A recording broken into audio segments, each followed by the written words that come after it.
অর্জুন সিং এর বিরুদ্ধে গ্রেফতারি পরোয়ানা চেয়ে কোর্টে পৌঁছে গেছিল পুলিশ এবং অর্জুন সিং নিজে জানাচ্ছেন যে তার বিরুদ্ধে গ্রেফতারি পরোয়ানা জারি হয়েছে।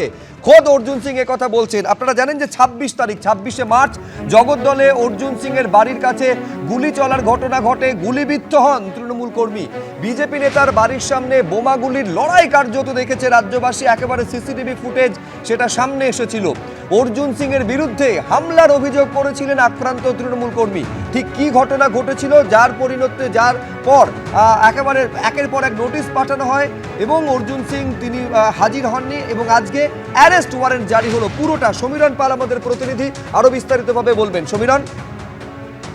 সুব্রজিৎ, আজকে পুলিশের পক্ষ থেকে তদন্তকারী অফিসার ব্যারাকপুর মহকুমা আদালতের কাছে আবেদন জানিয়েছিলেন যে অর্জুন সিং প্রাক্তন সাংসদ বিজেপি নেতা, তার বিরুদ্ধে যেন গ্রেফতারি পরোয়ানা জারি করা হয়।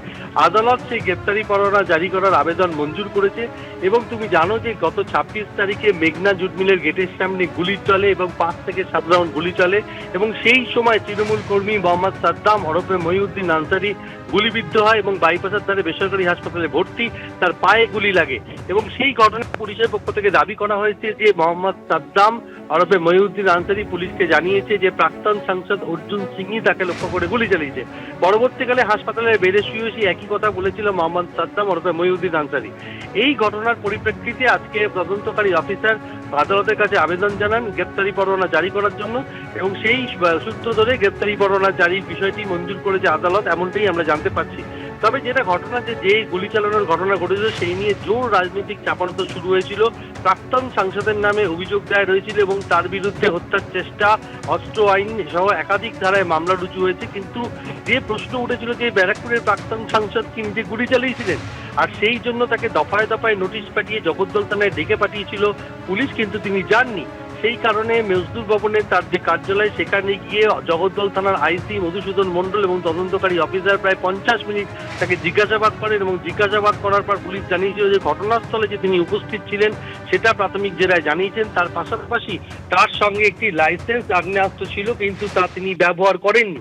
কিন্তু তৃণমূলের পক্ষ থেকে জগদ্দলের তৃণমূল বিধায়ক সোমনাথ চ্যাং স্পষ্ট জানিয়েছিলেন যে অর্জুন সিংই গুলি চালিয়েছেন এবং তিনি নিশ্চিত, কেননা পুলিশের কাছে সমস্ত তথ্য প্রমাণ আছে। পুলিশের পক্ষ থেকে দাবি করা হয়েছিল যে অর্জুন সিং যে গুলি চালিয়েছিল তার তথ্য প্রমাণ পুলিশের কাছে আছে, কিন্তু প্রাক্তন সাংসদ সরাসরি অস্বীকার করেছিলেন, পুলিশের দিকে চ্যালেঞ্জ ছুড়ে দিয়েছিলেন কার্যত যে যদি কোনোভাবে প্রমাণ করা যায় যে তিনি গুলি চালিয়েছেন এবং তিনি সে সমস্ত রকম চ্যালেঞ্জ অ্যাকসেপ্ট করতে রাজি। একেবারে কার্যত চ্যালেঞ্জ, আমি বলছি চ্যালেঞ্জ, পাল্টা চ্যালেঞ্জের লড়াই রাজ্যবাসী দেখেছেন। আমি আজকে এইখানে সেই চ্যালেঞ্জের আরেকটা অংশ রাখবো।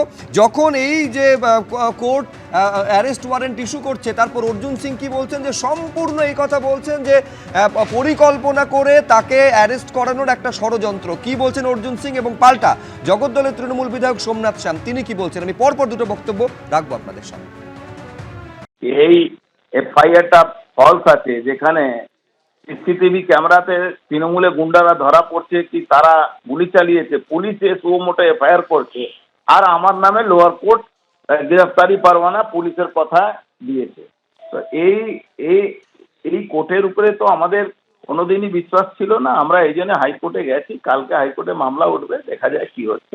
আমার লয়াররা বলেছে হাইকোর্টে মামলা হয়েছে, আপনি নিজে পুলিশ সুমোটো এফআইআর করেছে দুটো তৃণমূলে গুন্ডার নামে, তাহলে আপনি আমার নামে কি করে এফআইআর কি করে ওয়ারেন্ট জারি করছেন? হাইকোর্টে বিচার পাওয়ার আমার পূর্ণ আশা আছে। দেখুন, যে গুলিবিদ্ধ সাদ্দাম সে নিজে চোখে দেখেছে অর্জুন গুলি চালিয়েছে, এটাই আমি প্রথম দিন থেকে বলছি। ফুটেজে দেখা গেছে যে অর্জুন দৌড়ে যাচ্ছে ওইদিকে অন্ধকারের দিকে, তো সেখানে এটা প্রমাণিত যে অর্জুন গুলি চালিয়েছে, তাই আদালত সেই হিসেবে তার রায় দিয়েছে। আশা করি পুলিশ প্রশাসন সঠিক দিকে এগোচ্ছে। প্রতিহিংসা তো কোনো ব্যাপার নেই, অনেক সিরিয়াল খুন অর্জুন কিন্তু করিয়েছে আর এটা সব জায়গায় প্রমাণিত, কিন্তু কোনো না কোনো ভাবে ও বেঁচে বেরিয়ে যায়।